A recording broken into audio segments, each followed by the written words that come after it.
Amém. Saudamos a igreja com a paz do Senhor. Vamos ficar em pé, irmãos. Vamos convidar o presbítero Rafael para fazer a oração. Em seguida, o nosso irmão Valdo, o presbítero Valdo, estará louvando ao Senhor com 2 hinos congregacionais. E assim nós continuaremos no nome de Jesus. Glória a Deus. Meus irmãos, a paz do Senhor.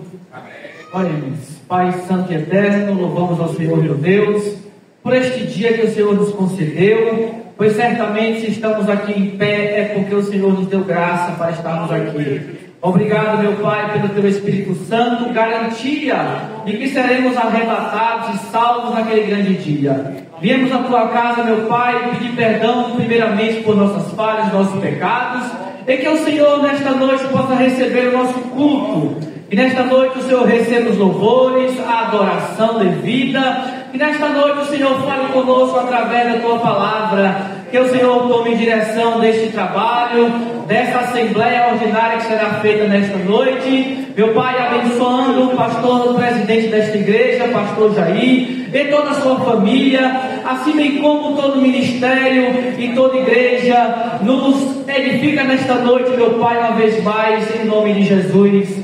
Graças a Deus.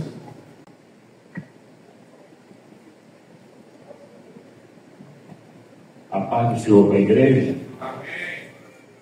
Vamos louvar o Senhor nesse instante, abrindo o culto na presença do Senhor, com o hino de número 155, imploramos o teu poder. Se houver autoridade maior, irmão.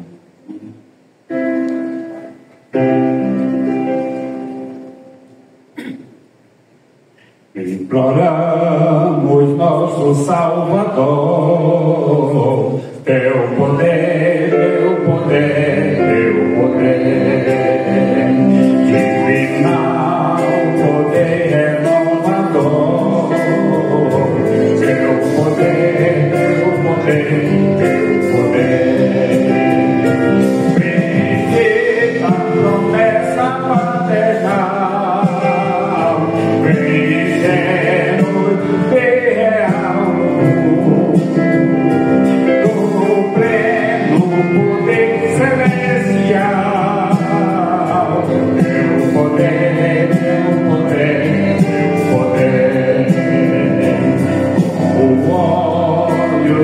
vem nos fugir, teu poder, teu poder, teu poder,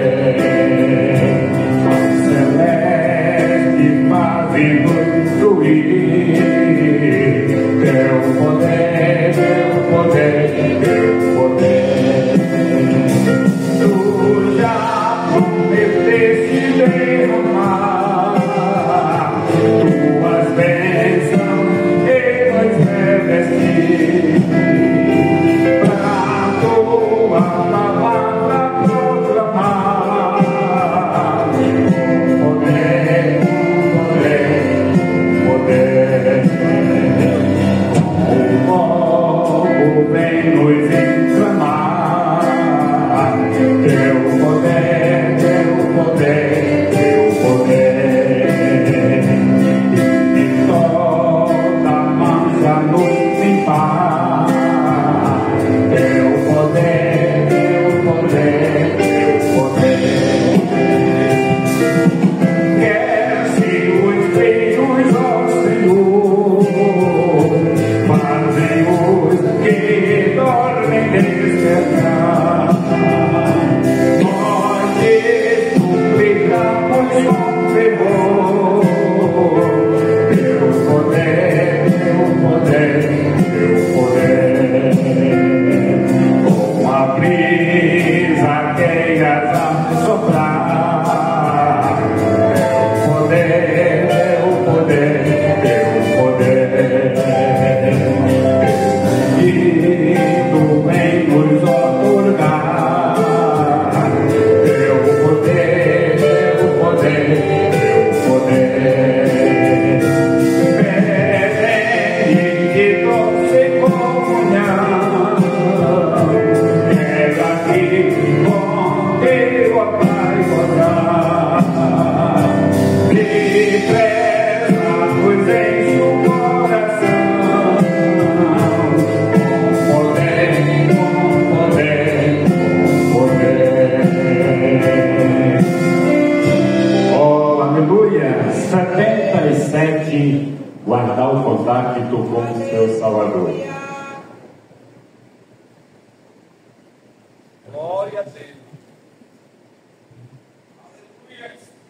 Queres neste mundo ser um vencedor, queres tu cantar nas lutas e na dor, queres ser alegre qual bom lutador, guarda o contato com teu Salvador, guarda o contato com teu Salvador.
Ainda 244, está pedindo o nosso primeiro vice-presidente.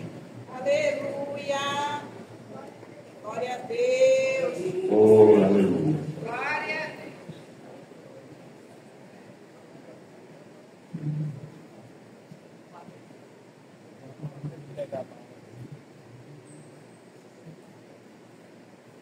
Louvai a Jesus amoroso, na cruz os pecados levou. Ele nos redimiu, santo gozo, com sangue o céu nos ganhou. Ao teu Senhor, que tenho no meu coração, que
do Senhor. Alegria estarmos aqui esta noite, adorando ao Senhor, neste culto específico, culto administrativo, importante momento que nós estamos aqui para tratarmos de assuntos pertinentes à obra do Senhor, de olho do ano 2025. Amém? A nossa Bíblia, na carta primeira aos Coríntios,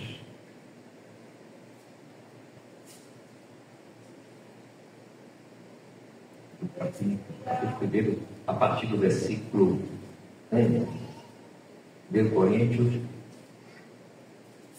capítulo 1,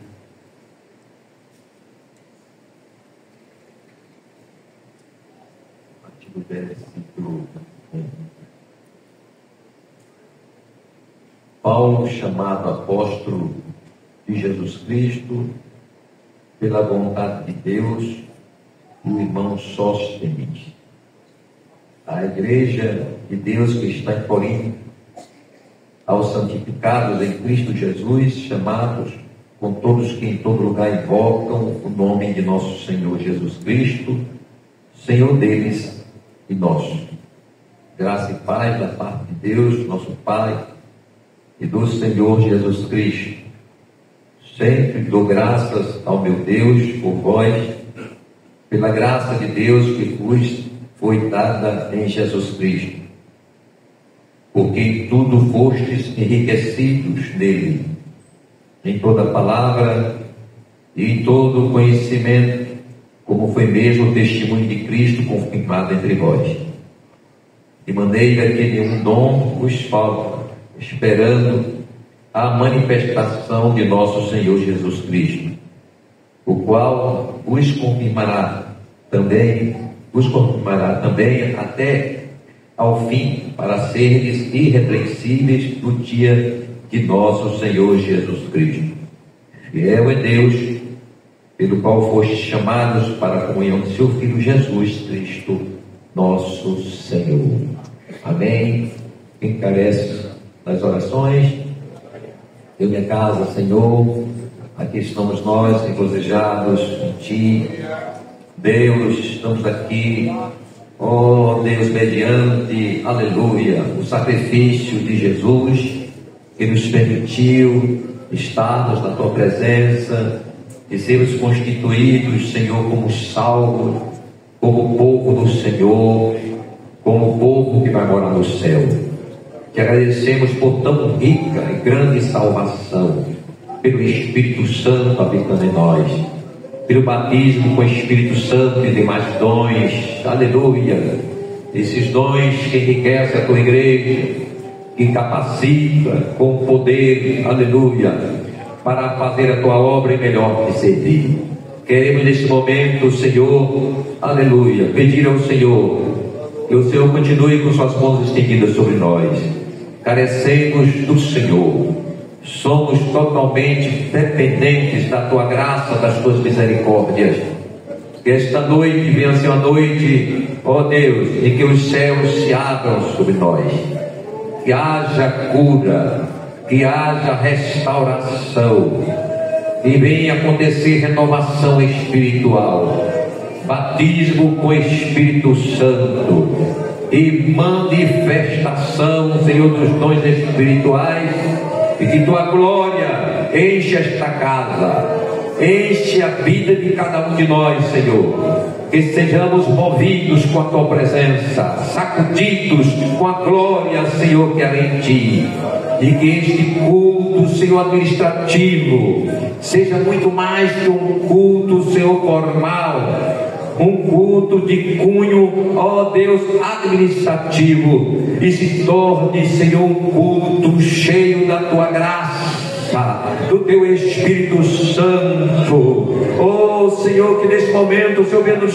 despojar de toda a tensão, de toda a ansiedade, pois o Senhor está no comando, na direção da Tua igreja, do Teu povo, Aleluia. Tudo que acontece na tua igreja é para a honra, é para a glória, é para a exaltação exclusiva do nome do Senhor. Meu Deus, fala também conosco através da tua palavra, pois estamos aqui com os nossos ouvidos atentos para ouvir o teu falar. É isso que eu te peço e te agradeço em nome de Jesus. Amém.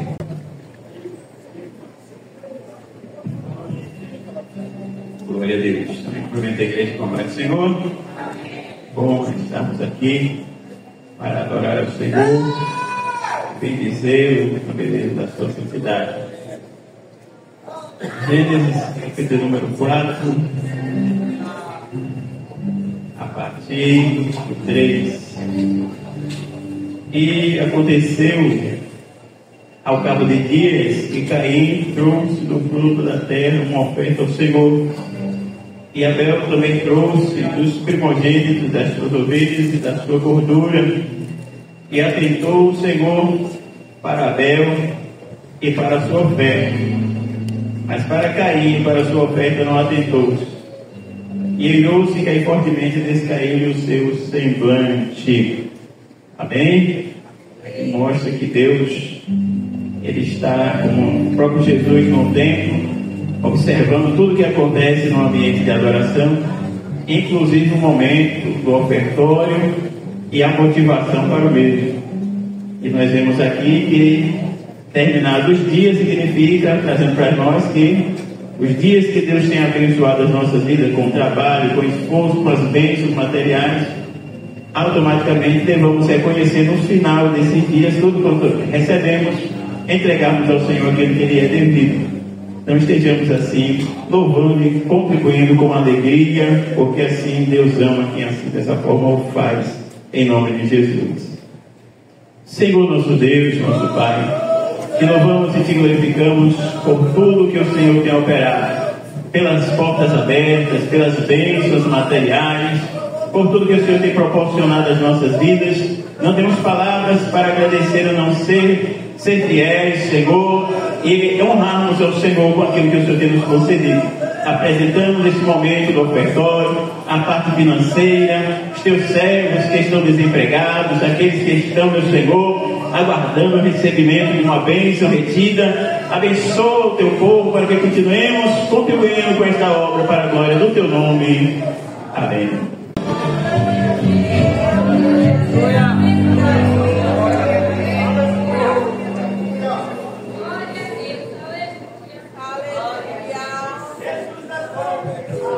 Meus irmãos, eu vos convido a se pôr de pé, se for possível, a leitura da palavra do Senhor, em Atos dos Apóstolos, capítulo 2.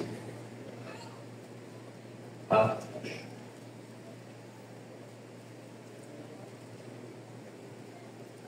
Capítulo 2, versículo 42 a seguir.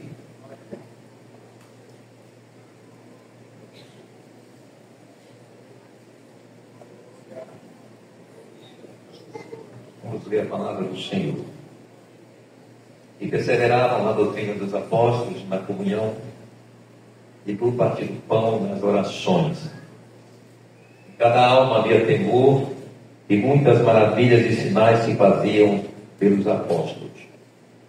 Todos os que criam estavam juntos e tinham tudo em comum. Vendiam suas propriedades e fazendas e repartiam com todos segundo cada um tinha necessidade. E perseverando, unânimes todos os dias no templo, partindo o pão em casa, comiam juntos com alegria e singeleza de coração, louvando a Deus e caindo na graça de todo o povo. E todos os dias acrescentava o Senhor à igreja aqueles que haviam de salvar. Amém? Quem carece das orações, pastor Walter, está nos apresentando ao Senhor. Aleluia. Saudamos a igreja com a paz do Senhor.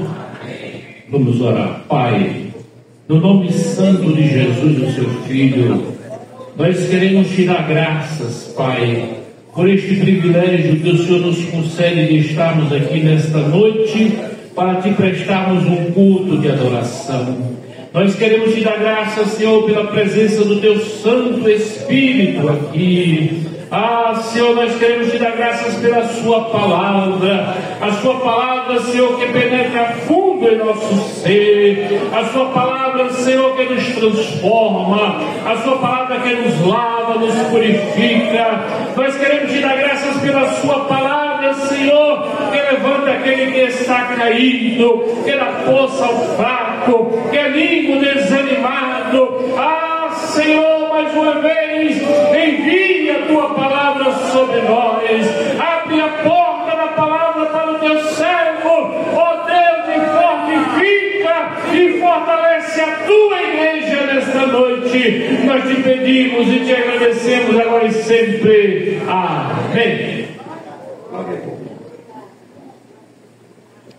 Meus queridos irmãos, Oi. Meus queridos irmãos, nós estamos finalizando este ano 2024 e todas as vezes que estamos nesse processo de final de ano, início do ano novo, nós temos pouco costume de fazer uma avaliação pessoal. Uma avaliação de como nos procedemos durante o ano. Se produzimos, está contente. E finalmente se agradamos a Deus pelo nosso serviço. E esse momento de avaliação ele é importante, quando é feito pessoalmente. Eu estava antes com o ministério aqui. Nós temos o costume de avaliar os outros e esquecemos de nos avaliar. Este é um defeito humano.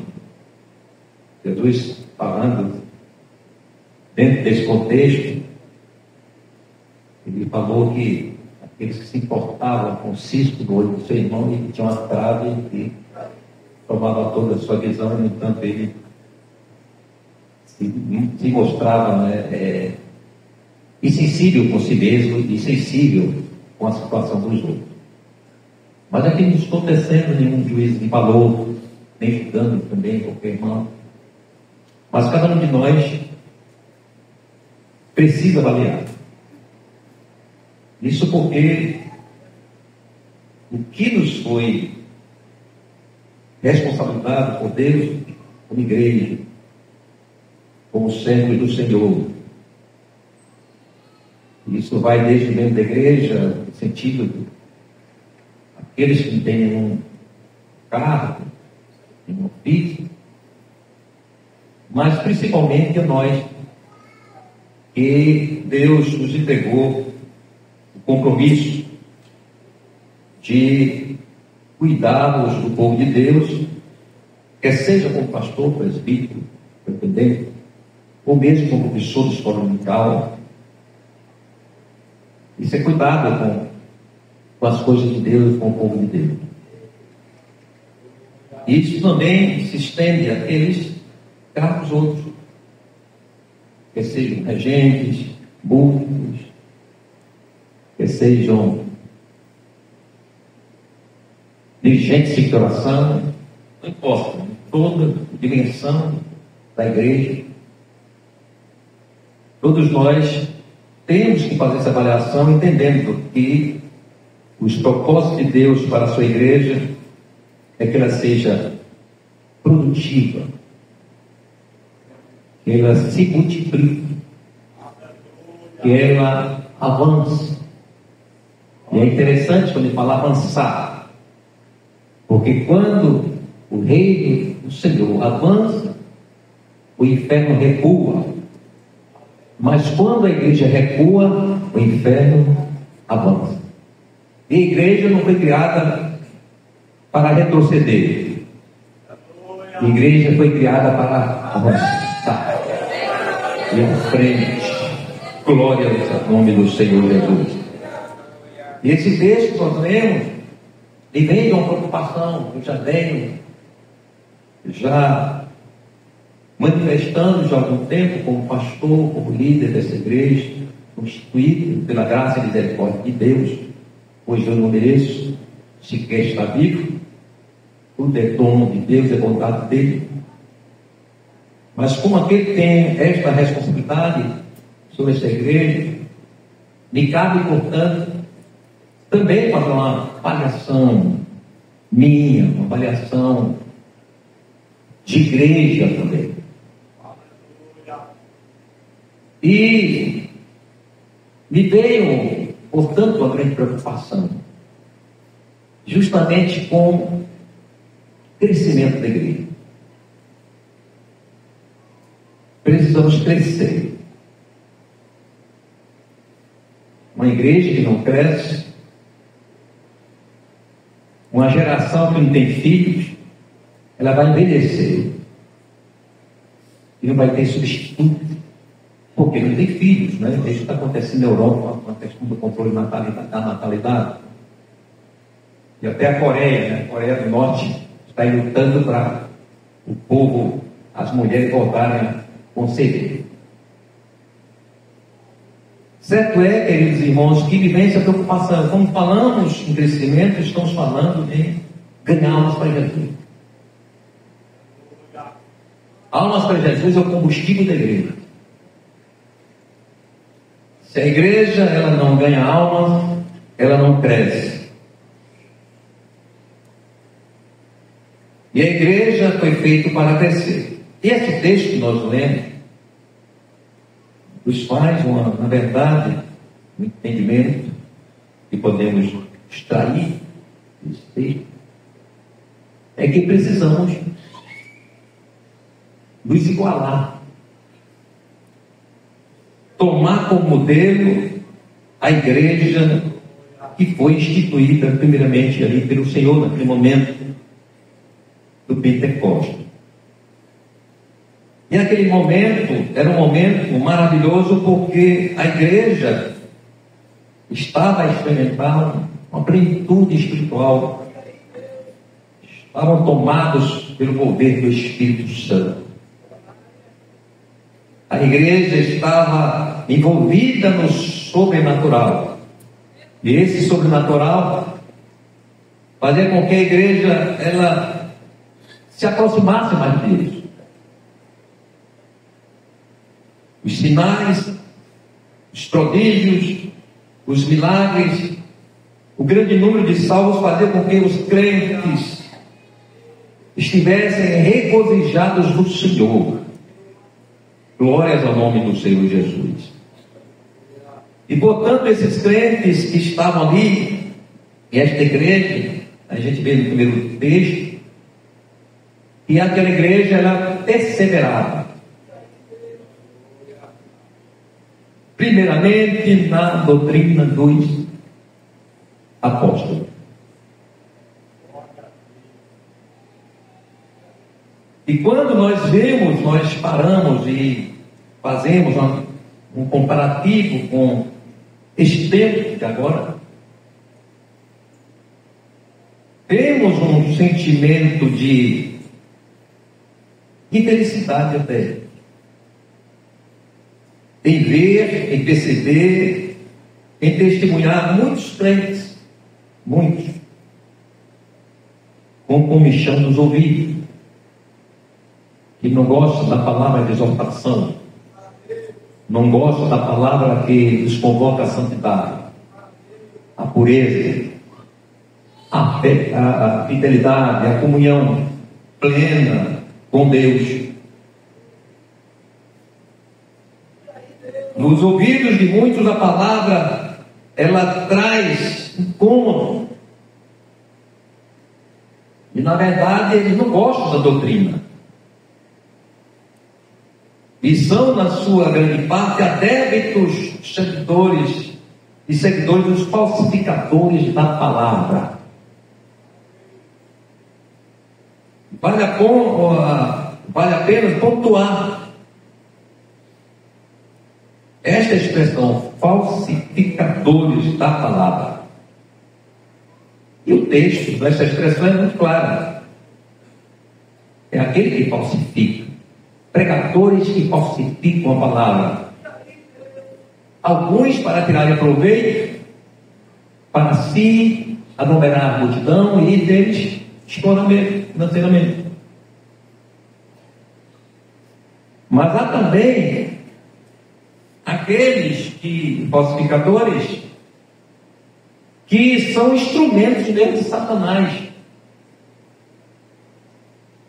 que estão numa batalha, né, instrumentalizados por Satanás, para confundir os crentes e eles serem enganados e perderem a salvação. Paulo, escrevendo a Timóteo, os irmãos conhecem muito esse texto, 1 Timóteo 4, versículo 1 e 2. Ele estava ali já na igreja.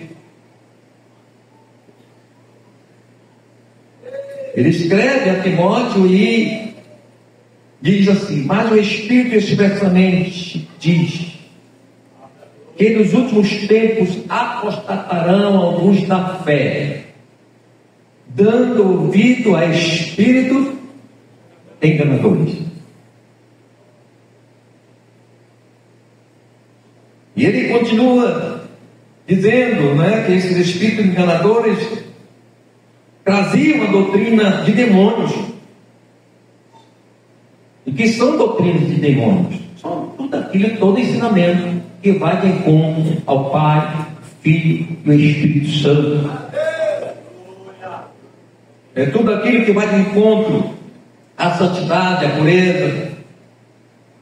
E ele diz no versículo 2: pela hipocrisia de homens que falam mentiras. Ou seja, é interessante que a expressão seguida diz assim: que falam mentiras tendo cauterizada a sua própria consciência. Ou seja, são instrumentos, são malignos, são pessoas que perderam toda a sensibilidade, todo o senso de culpa, de erro, e fazem isso de modo deliberado. Não é preciso a gente avaliar como estamos em relação à doutrina. Eu fiquei feliz. Quem dera, e era para ser assim. Era para ser assim. Culto doutrina é para estar assim na igreja. Não é só um culto administrativo na Santa Ceia. Culto doutrina é para estar a igreja cheia. Isso significa o quê? Que tem muitos crentes que entendem que doutrina talvez não seja tão importante assim. Eu cresci em culto doutrina. Aprendi a cultuar culto doutrina. E digo mais, amava o culto de doutrina como amo hoje. Então tem muitos crentes que não se identificam com o culto de doutrina. O texto diz também algo interessante, que havia comunhão. Diz: perseveram na doutrina dos apóstolos, na comunhão e no partir do pão e nas orações. E aqui traz o entendimento de meio que uma referência também ao cerimonial da paixão e morte de Jesus na celebração da Santa Ceia. Os crentes, eles sentiam bem, perseveravam em estar presentes, celebrando a memória, ou trazendo a memória do sacrifício de Jesus. Portanto, os irmãos, eles sentiam prazer em ceiar. E dentro desse ambiente de culto, de devoção a Deus, eles também perseveravam na oração, na dedicação à oração. Ou seja, né, as campanhas, quem sabe, de oração que os apóstolos faziam na igreja, a igreja estava presente, a igreja era unânime. Eles estavam unidos na comunhão do Espírito Santo que une a igreja, E, portanto, eles também estavam juntos e perseveravam na oração. E aqui está um ponto importante para a igreja crescer: oração. Não há como a igreja crescer, não há como o crente crescer, não há como o crente firmar-se, não há como o crente multiplicar, se não orar. E não gostamos de orar. Nós estamos vivendo uma geração que não gosta de orar. Mas pastor, o senhor é pastor, não está dizendo, eu faço parte. Quando nós trazemos a memória, isso não é saudosismo, isto é missão, é aprendizado. Quando olhamos os nossos primeiros pais da fé assembleiana, nós temos na nossa memória registros, até testemunhos. Eu fui e sou filho de um pai em saudosa memória, pastor, foi pastor 61 anos. E a vida de oração era algo que destacava na vida desses homens, como o pastor João Janine, pastor Rodrigo Santana, Severino Soares, Luiz Santana, pastores que eu tive o prazer de conhecer.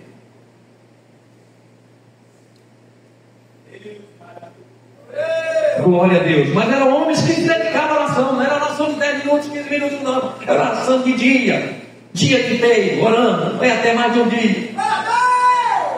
E hoje não conseguimos orar 10 minutos, 5 minutos. Muitas vezes nós, dentro do púlpito, não gostamos de orar. Chegamos já depois que começa o culto, depois que começa a palavra. Isso às vezes até nas congregações acontece isso, de chegar na hora que bate a campa, faz aquela reza de 2 minutos. Precisamos voltar a orar. Precisamos amar a oração. Aleluia. É preciso entender que a oração é conversar com Deus. E conversar com Deus é coisa boa, é coisa maravilhosa, é coisa que deve ser desagradável. Uma oração não deve ter peso de sacrifício, de dor, não. É prazer. Tenha prazer em orar, porque você está conversando com Deus. A igreja precisa voltar a orar. Eles perseveravam na oração. Aleluia. Outro ponto importante: havia temor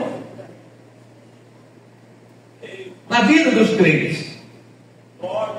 E esse temor favorecia os sinais, as maravilhas, as curas. Quando a irreverência, irmãos, e descaso com as coisas santas,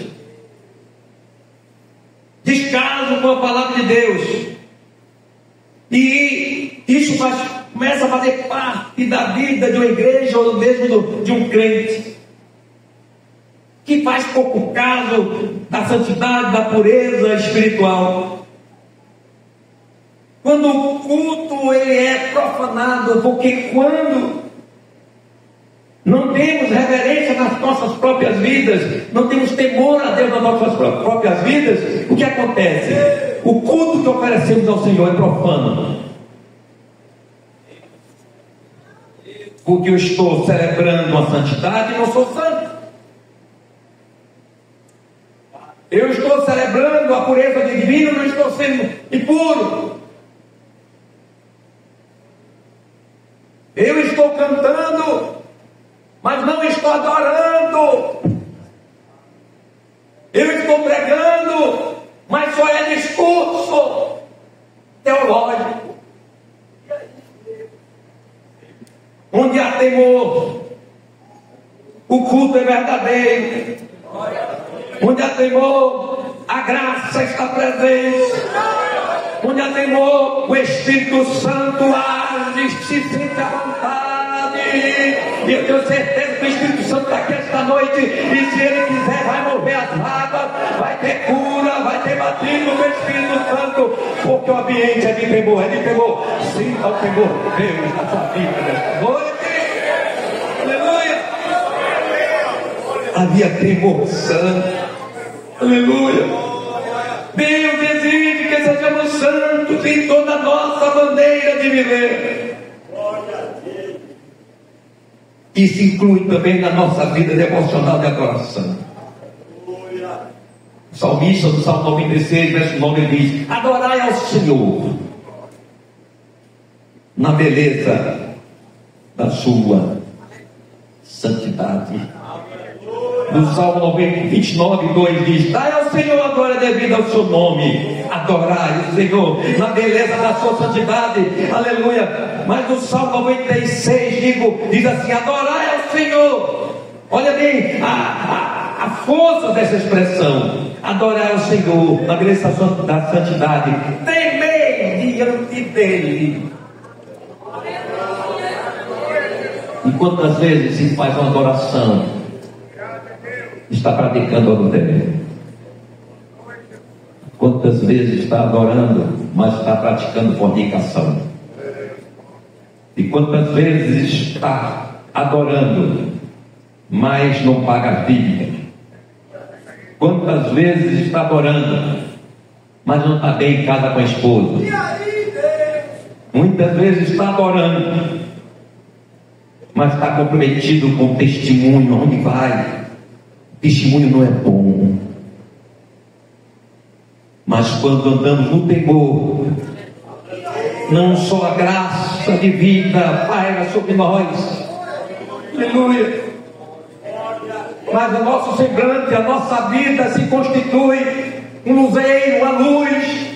Quem nos vê vai contemplar a glória do Senhor. Pode até não gostar de nós, mas vai ver uma coisa diferente na nossa vida. Glória a Deus. Tema o Senhor, tenha uma vida de temor ao Senhor, para que a graça do Senhor permaneça na sua vida. Os crentes também estavam focados no mesmo propósito. Unidade é característica suprema da Igreja de Jesus. Unidade é convergência de pensamentos e propósitos. Um reino que não se une não prevalecerá. Assim como uma família desarticulada, desintegrada em propósito, não ficará de pé. E disse isso foi Jesus, em Mateus 12, 25. A igreja do Senhor Jesus, ela é uma. E Paulo fala, né? Um só Senhor, um só Espírito, uma só fé. A igreja, ela, embora composta por vários membros, ela está unificada em Cristo Jesus. O que dá para um, dá para todos. Se vai dar sangue até a canela, todo mundo vai manchar a canela de sangue. Unidade é compartilhamento de propósitos únicos. Eu posso divergir de alguma situação, de algo proposto pela igreja, pelo pastor, o que quer que seja. Mas essa divergência não pode constituir uma oposição, um entrave, um enfrentamento. As divergências existem enquanto não se discute e não se chega a conclusão. Chegou-se à conclusão, está definido, todo mundo junto, todo mundo na luta, todo mundo batalhando, todo mundo orando, todo mundo em consagração, todo mundo cooperando. É assim que anda a igreja do Senhor.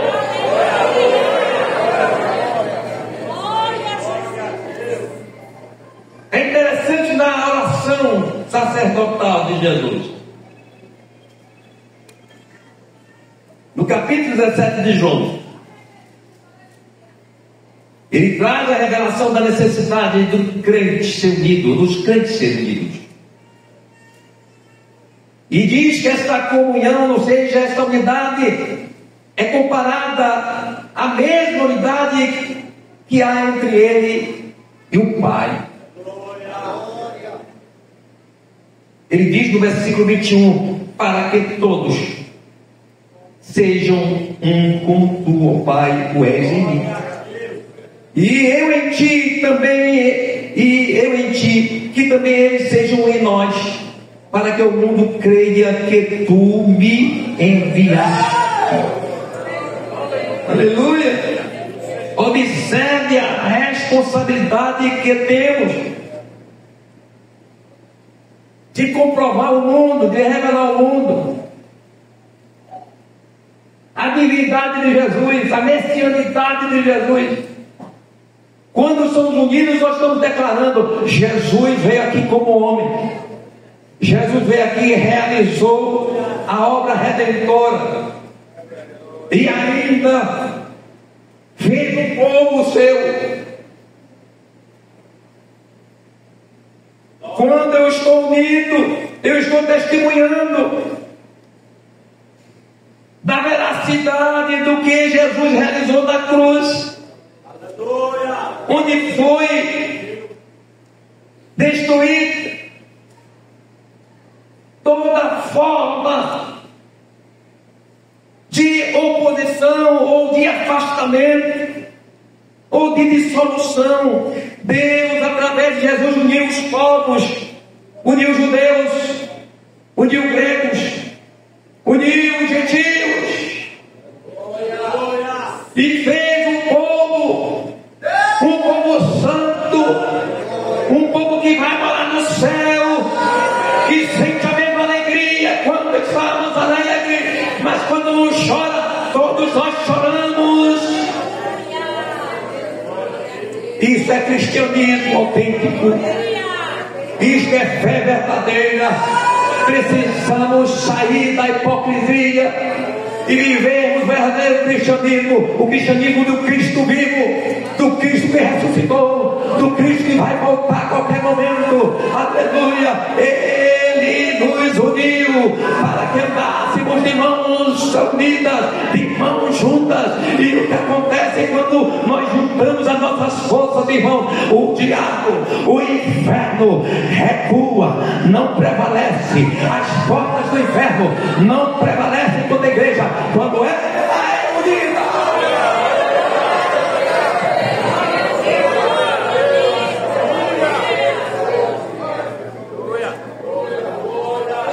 O sentimento de amor fraterno também terá. O amor vai além de uma virtude espiritual. Ele é primeiramente um atributo da Trindade Santa, é parte intrínseca da essência divina, e que Deus decidiu compartilhar com os homens. Esse compartilhamento do amor de Deus tem sua maior representatividade no oferecimento de Jesus Cristo, o Filho de Deus, o seu Filho. Romanos 5,8, Paulo diz: mas Deus prova o seu amor para conosco em que Cristo morreu por nós, sendo nós ainda pecadores. Esse amor que o apóstolo Paulo declara que foi derramado em nossos corações, quando ele diz: porquanto o amor de Deus está derramado em nossos corações pelo Espírito Santo que nos foi dado. Se você tem o Espírito Santo, se o Espírito Santo habita na sua vida, o amor de Deus é latente, é fluente, é amor prático, é amor testemunhado, mas não é um amor hipocrisia, não é um amor romantismo, mas um amor real, um amor sentido e praticado.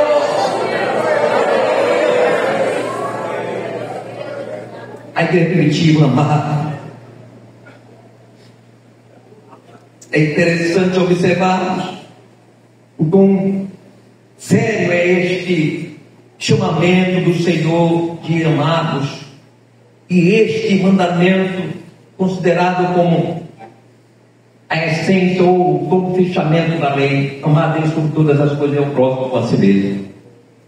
Em 1 João 4, versículos 7 e 8, João declara assim: amados, amemos-nos uns aos outros, porque o amor é de Deus, e qualquer que ama é nascido de Deus e conhece a Deus. Aí o versículo 8 diz: aquele que não ama não conhece a Deus, porque Deus... E agora, você que está aí sem falar com seu irmão, e você que está de mal do marido, da esposa, você que está aí irado com seu filho, não fala com seu filho não fala com você, Você que está irado com o seu pastor, com o seu dirigente, porque ele não, quem sabe, não nomeou para você ter um cargo da igreja. Onde está o amor? Quando você sabe que alguém precisa de uma palavra ou de uma ajuda, você não ajuda. E muitas vezes acresce ainda mais o sofrimento, a angústia, com palavras muitas vezes pesadas, palavras chocantes.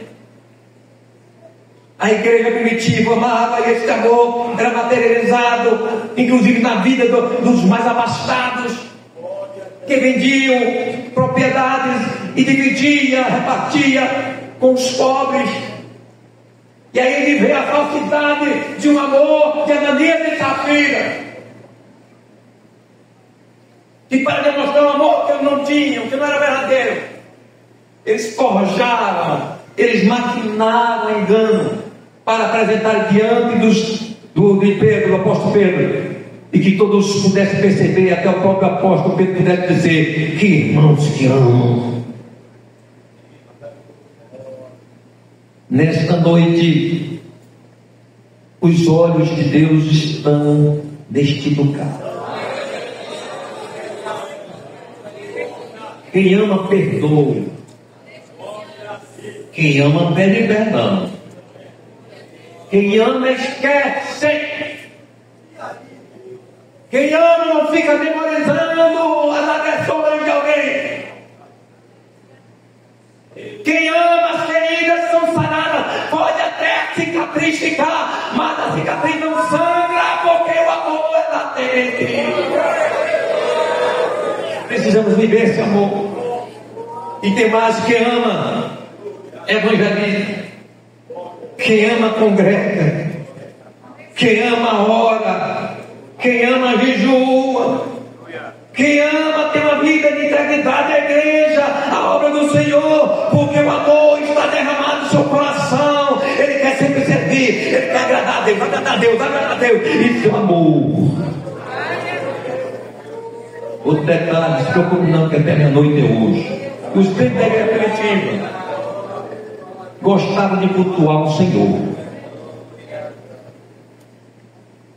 O texto diz que todos os dias os crentes estavam do templo mesmo, de casa em casa, cultuando ao Senhor. A plenitude de graça espiritual latejava na alma de cada crente. E os crentes sentiam prazer de ir ao culto, porque no culto, lá no templo, na adoração, havia adoração sincera, tinha oração fervorosa, tinha profecia, tinha manifestações de outros dons espirituais, tinha línguas estranhas. Aleluia! E é interessante que Paulo sinaliza mais à frente, falando da igreja de Corinto, de como deve continuar o culto. Não era só aquele primeiro culto da primeira igreja, mas Paulo já estava ali mais à frente, ele era apóstolo, mas estava mais à frente um pouquinho em referência aos demais apóstolos. Mas ele escrevendo a igreja de Coríntios tempos depois, anos depois, ele diz assim, 1 Coríntios 14, 26: quem falou isso para os irmãos? Quando vos ajuntais, cada um de vós tem salmo, adoração, louvor, tem doutrina, tem revelação, tem língua, tem interpretação. Faça-se tudo para edificação. Oh, saudade desta igreja! Oh, saudade de ver a igreja falando em gestando uma cachoeira! Oh, saudade de ver servos e servas do Senhor levantar com toda a autoridade espiritual e falar: assim diz o Senhor! Oh, saudade!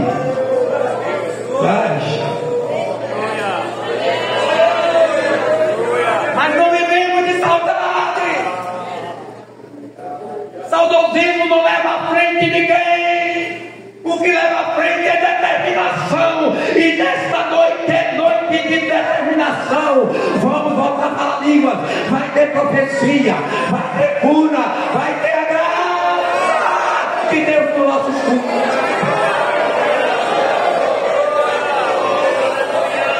Sinto essa graça. divina. Se você não sente, sinta agora em nome de Jesus. O Espírito Santo passa aí, onde você está, levante a tua mão e glorifica Jesus, porque a graça do Espírito Santo, como ministério, como a igreja.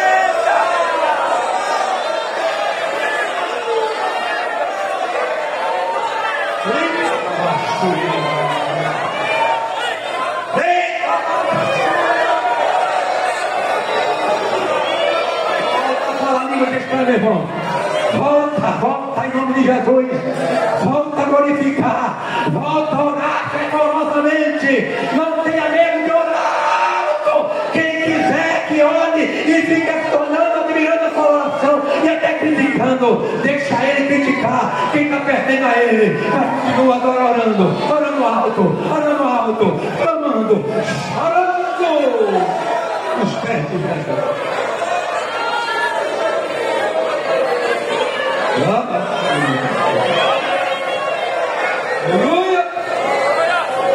Havia destacado o comportamento cristão dos crentes. O testemunho fazia com que as pessoas elas viessem ao templo. E o texto diz que a cada dia o Senhor acrescentava aqueles que haviam de ser salvos. Eles eram atraídos não só pelo poder, pelo barulho pentecostal, mas também pelo testemunho do crente. O testemunho atrai pecador. O mau testemunho também afasta pecador dos caminhos do Senhor.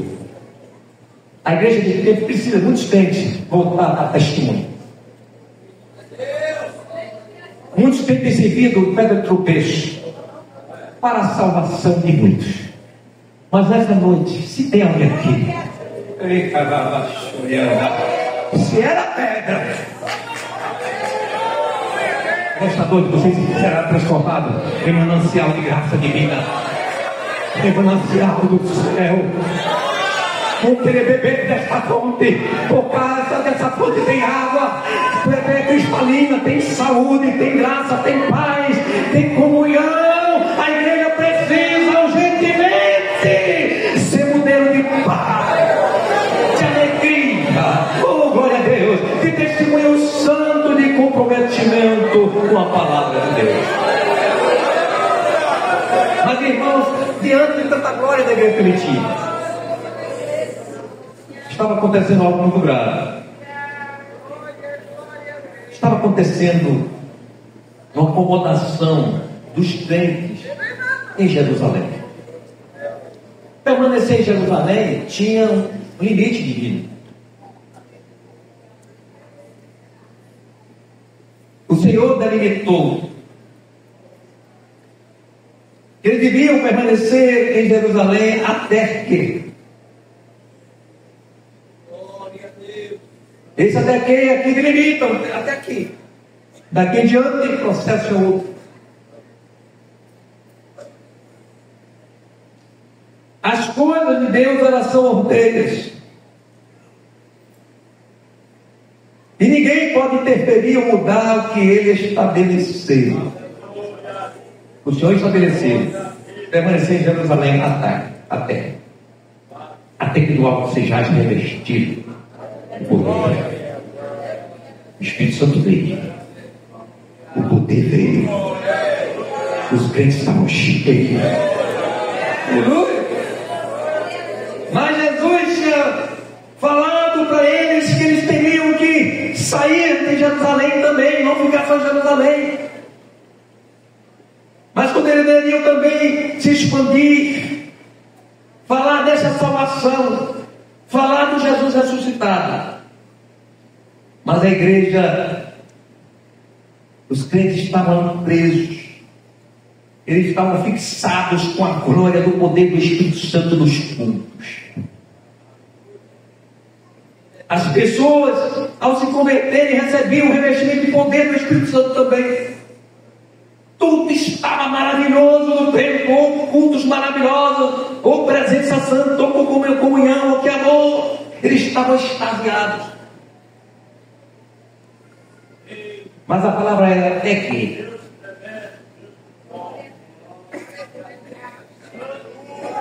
O grande número de crentes sendo salvos, ainda favorecia esse comodismo dos crentes da igreja primitiva.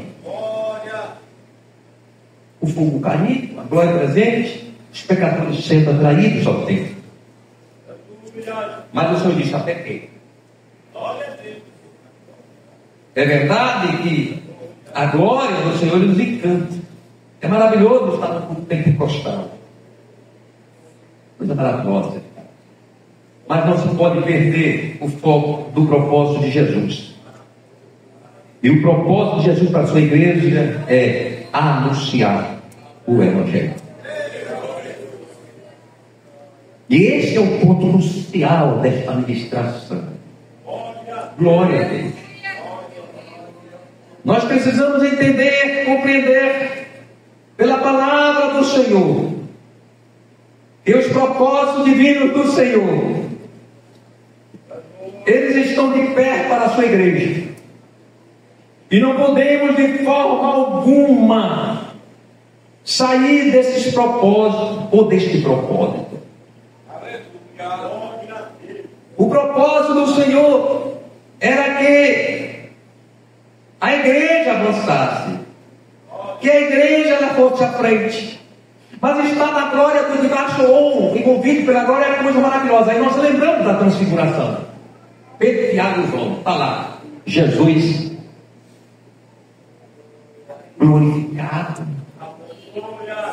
profeticamente mostrando o que aconteceria com ele, como seria a contemplação da igreja em relação a ele, e os discípulos ficarem encantados, embriagados com aquilo, meu Deus, que glória. Aí Pedro diz: Senhor, não quer que a gente construa uma tenda para o Senhor, para Elias e para Moisés? Pedro não queria sair dali. E quem está na glória não quer sair daí. A igreja é coisa boa, louvor, adoração, palavra, que coisa maravilhosa. Mas Jesus disse: é até que tem coisa mais à frente, tem coisas mais edificantes do que simplesmente por estarmos envolvidos para a glória, que faz parte da vida da igreja. Mas o propósito era outro. O propósito de poder, do poder de Deus da igreja, era outro. A igreja primitiva estava completamente envolvida e esqueceu de que tinham que ir adiante. O poder da glória do Espírito Santo era para ser espalhado pelo mundo. Atos 1:8. Mas recebereis a virtude do Espírito Santo, que há de vir sobre vós, e ser-me-eis testemunhas. Só em Jerusalém? Tanto, no mesmo momento, em Jerusalém, como em toda a Judeia e Samaria, até os confins. O enchimento do poder de Deus naquele dia de Pentecostes era o combustível espiritual para evidenciar o Evangelho de poder. Aí vai uma coisa importante, um alerta importante. Se você é batizado pelo Espírito Santo, se você já recebeu esta promessa divina do Senhor, quem sabe você também recebeu o dom de profetizar, tem o dom da fé, dom de cura, etc. Mas se você não tiver o amor pelas almas, todos esses dons não passam na sua vida que o retinir de um sino outro. Mas quando o amor é latente e ele está ali movido pela presença, pela unção do Espírito Santo, os dons espirituais, toda esta capacitação, esse poder na vida do crente, aleluia, se torna uma arma poderosa na vida de quem canta, na vida de quem prega, na vida de quem evangeliza, aleluia, resultando em libertação, salvação de vidas oprimidas por Satanás. Aqui está a essência de ser cheio do Espírito Santo. Aqui está a essência do poder de Deus na igreja. Não é para ficarmos aqui envolvidos na glória, mas é levarmos a glória para quem está lá fora. Estou encerrando aqui.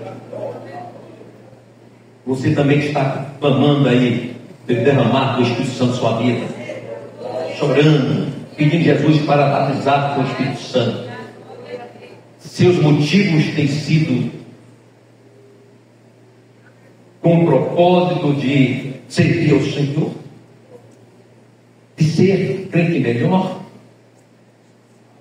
de ter uma vida de oração maior, ser mais obediente, mais temente a Deus e ser um canal de bênção na terra.